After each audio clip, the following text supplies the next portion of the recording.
In the summer of 2019, a group of 4 friends, Liam, Paige, Sam, and Chloe, planned a peaceful getaway at a remote lake cabin in northern Michigan. They had been friends since college and wanted one last trip together before Sam moved abroad for work. The plan was simple: a weekend of swimming, hiking, and campfires. The cabin was an old rental they found online, cheap, isolated, and surrounded by dense forest, with a private dock on the lake. The photos looked beautiful, but there was a catch. There was no cell phone reception or internet. They thought this would be a perfect digital detox. The drive through the forest was longer than expected, with twisting, narrow roads that made them feel increasingly isolated. As they pulled up to the cabin, the setting sun cast long shadows across the clearing, and the lake reflected the red and gold hues of dusk. The cabin itself looked older than in the photos: peeling paint, worn-out porch steps, and windows that seemed darker than they should. Inside, the cabin smelled faintly of mildew. There was an odd collection of things left behind: old photographs, dusty furniture, and a locked door under the staircase. Chloe joked, "It's where they keep the skeletons," and everyone laughed, though the locked door gave them all an uneasy feeling. Out back, the lake was eerily still. Sam noticed something strange. There were no birds, frogs, or insect sounds, just silence. "It's like the lake is waiting," he muttered.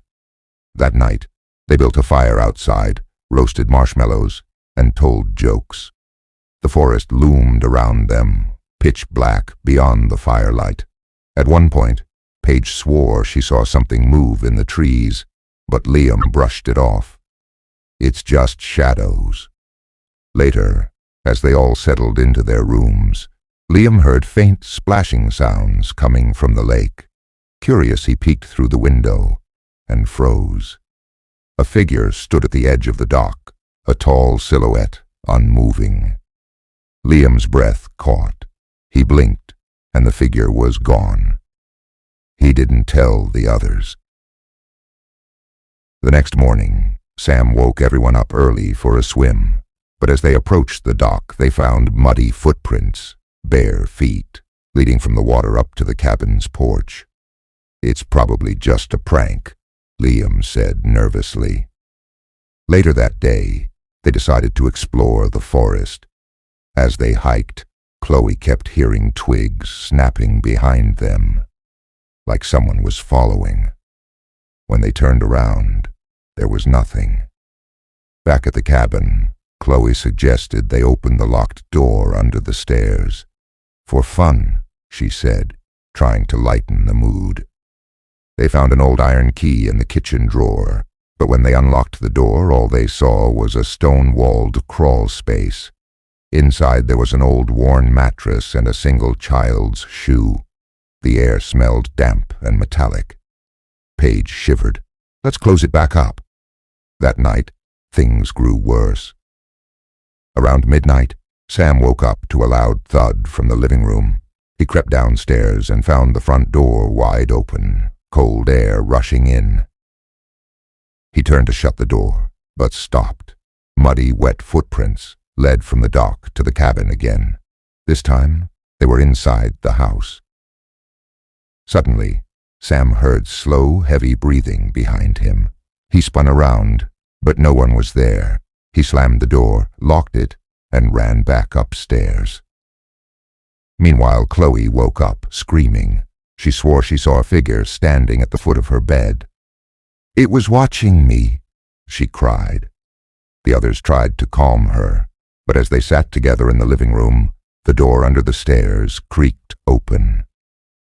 Liam grabbed a flashlight and shined it inside the crawl space. The mattress was gone. In its place was a muddy, child-sized handprint on the stone wall. Panicked, they decided to leave immediately. They grabbed their bags, bolted for the car, and sped away. As they drove down the narrow forest road, Chloe glanced back and screamed. Through the rear windshield, she swore she saw a figure standing on the cabin's porch, watching them leave. Hours later, they finally reached civilization, exhausted and shaken. They stopped at a diner, and Liam excused himself to use the restroom. When he returned, he was pale. "Guys," he said, "there was muddy water all over the sink." They shrugged it off. "It's probably just your imagination," Paige said. But later, as they unpacked back at their homes, each friend found something unexpected in their luggage, small, muddy footprints. And that's when Chloe remembered something chilling. In one of the old photos they'd seen in the cabin, there was a family standing by the lake, a man, a woman, and a child.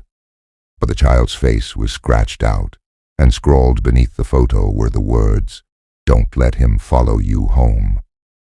And to this day, none of them know who or what the muddy footprints belonged to. But one thing's for sure, they'll never go back to that lake again. In 2018, a couple, Tom and Sarah, decided to take a road trip across Europe, stopping at small, off-the-beaten-path towns. Their goal was to escape the usual tourist spots and experience something unique. Halfway through their journey, while driving through a remote stretch of France, a sudden storm forced them to look for shelter. The GPS showed a small village a few miles away that wasn't on their original route. "Let's just stay the night there and head back tomorrow," Sarah suggested. Tom agreed, though he found it odd that the village didn't appear on most maps. As they approached the village, the rain stopped, and a heavy mist rolled in. The road narrowed, lined with crooked moss-covered trees. Finally, they emerged into a clearing with stone cottages, cobbled streets, and a small inn at its center. The village looked ancient, untouched by time.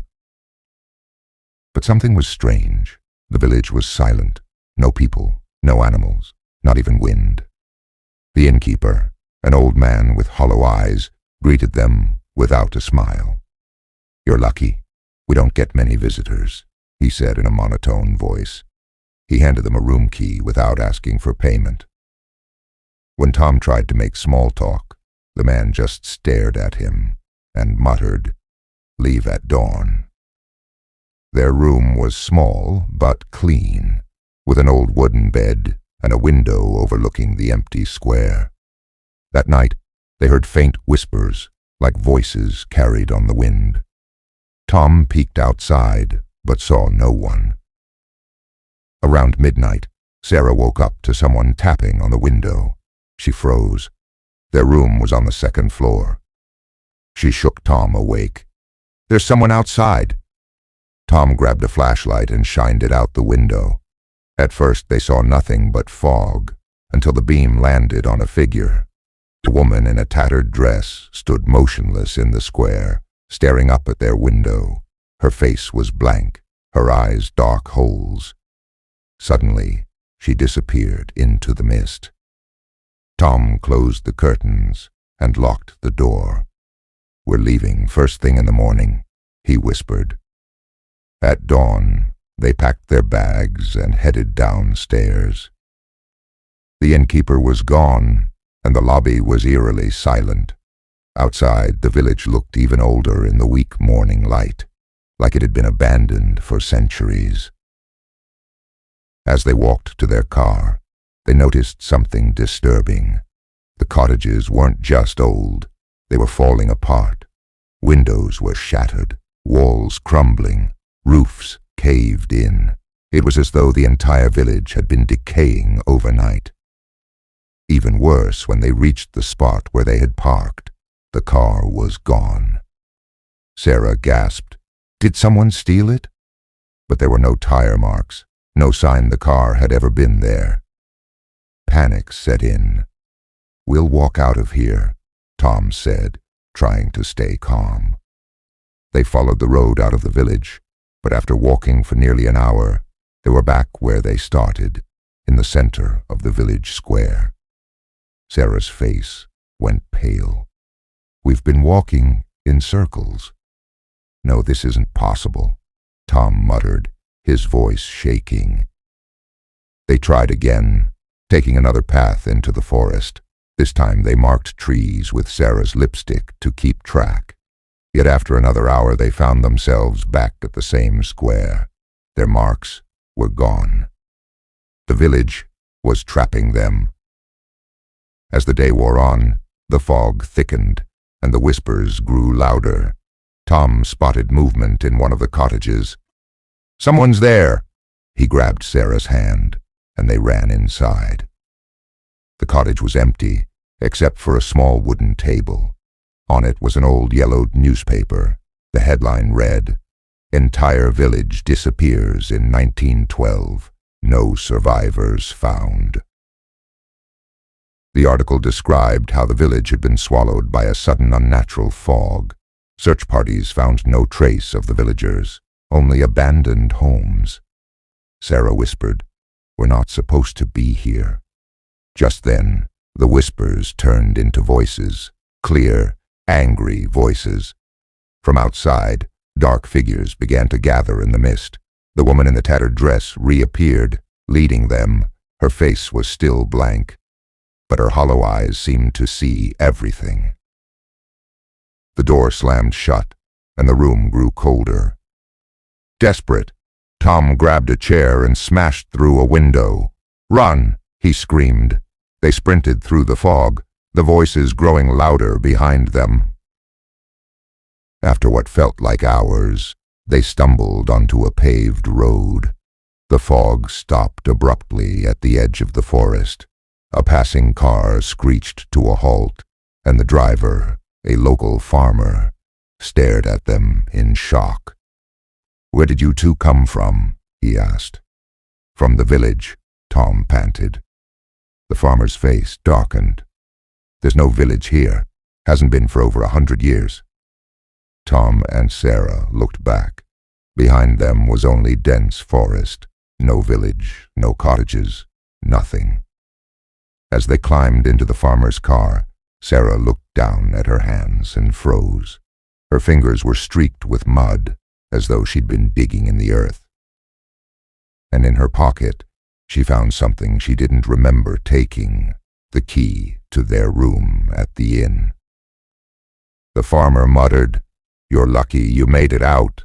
Most people never do." To this day, Tom and Sarah don't know if what they experienced was real or a nightmare. But one thing is certain, they never spoke of that village again. And sometimes, late at night, Sarah swears she still hears whispers, faint and far away, calling her back. In the summer of 2015, Mark, a travel vlogger, and his younger sister, Emily, decided to explore Eastern Europe. Their plan was simple: visit small towns, stay in unique boutique hotels, and document their adventures. For the last leg of their trip, they booked a stay in an old but charming hotel in a quiet mountain town in Romania. The hotel was built in the 1800s, with grand architecture and a faded luxury that hinted at its former glory. Mark was excited to include it in his vlog, but when they arrived, the place felt off. There were no other guests, and the staff seemed unusually quiet, almost wary. The front desk clerk, an elderly woman, handed them a large brass key and said, "Room 306, the top floor." Her voice was flat, and she didn't make eye contact. When Mark asked about food options, she only said, "The dining room closes early.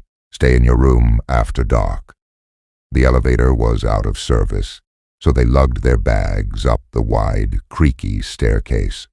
The halls were dimly lit with flickering lamps, and portraits of stern-looking people watched them as they climbed. When they reached the third floor, they noticed something strange. The hallway ended abruptly, after room 305.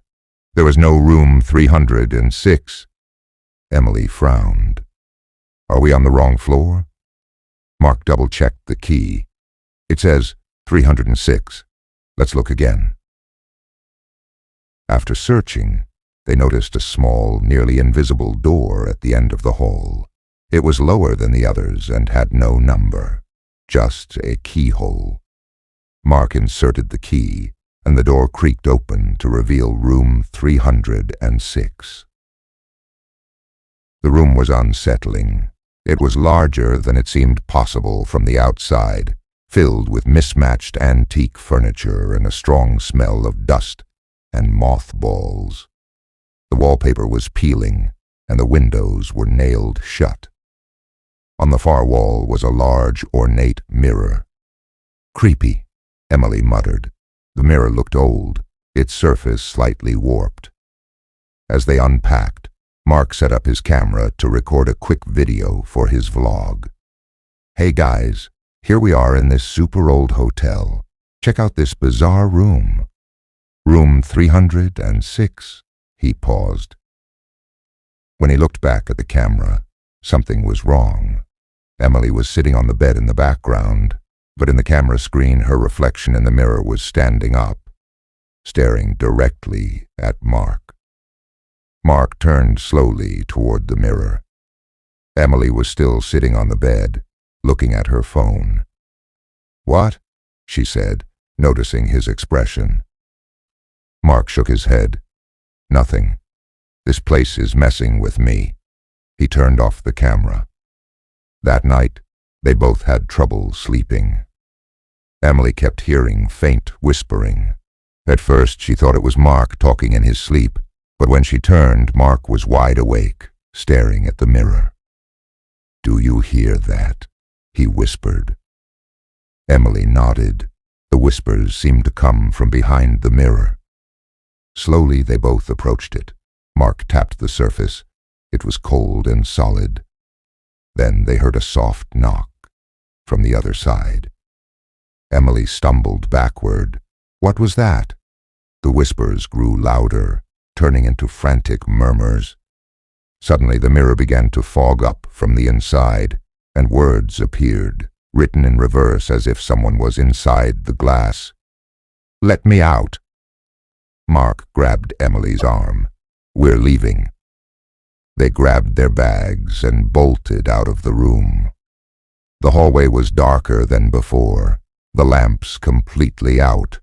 As they rushed toward the stairs, they noticed something terrifying. The hallway seemed endless. No matter how far they ran, they couldn't reach the staircase. Doors began creaking open behind them. They glanced back and saw shadows spilling out of the rooms, crawling toward them. "Keep running," Mark shouted. Suddenly, they heard a voice. It was the clerk's voice, echoing faintly down the hall. "You shouldn't have opened the door." In a panic, Emily spotted a small service door to the left. They darted through it and found themselves in a narrow spiraling staircase leading downward. The staircase ended in a dark, damp basement. The air was thick, and an overwhelming sense of dread filled the room. In the corner they saw another mirror, covered in a dusty sheet. Unlike the one upstairs, this mirror was cracked and blackened. Mark whispered, "This must be where it started." On the wall beside the mirror were old, faded newspaper clippings. "Hotel family goes missing 1902. Guests vanish without a trace, 1925. One headline stood out. "Room 306, sealed forever, do not open." Before they could process it, the whispers returned, louder and more urgent. Mark turned to see shadows pouring out of the mirror's cracks, taking shape, figures with hollow faces and long, twisted limbs. Suddenly, the service door slammed shut. The shadows moved closer. Emily screamed, "What do we do?"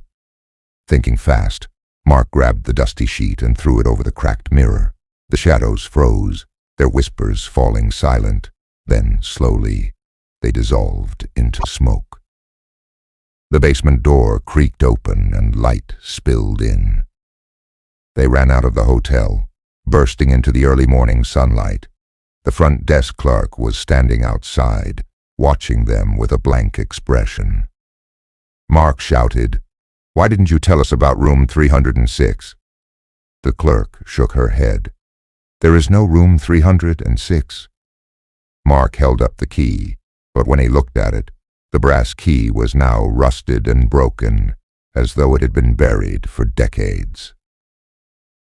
Back home, Mark reviewed the footage from his camera. Most of it was fine, until he reached the recording from room 306. In the final few seconds, the mirror reflected something terrifying. Mark and Emily were both asleep on the bed, but in the mirror, two shadowy figures stood over them, watching. And just before the recording ended, one of the figures turned to the camera and smiled. To this day, Mark refuses to talk about room 306. The hotel has since been abandoned, and according to locals, it's never had a third floor. But some travelers still claim to hear whispers and see doors that shouldn't exist.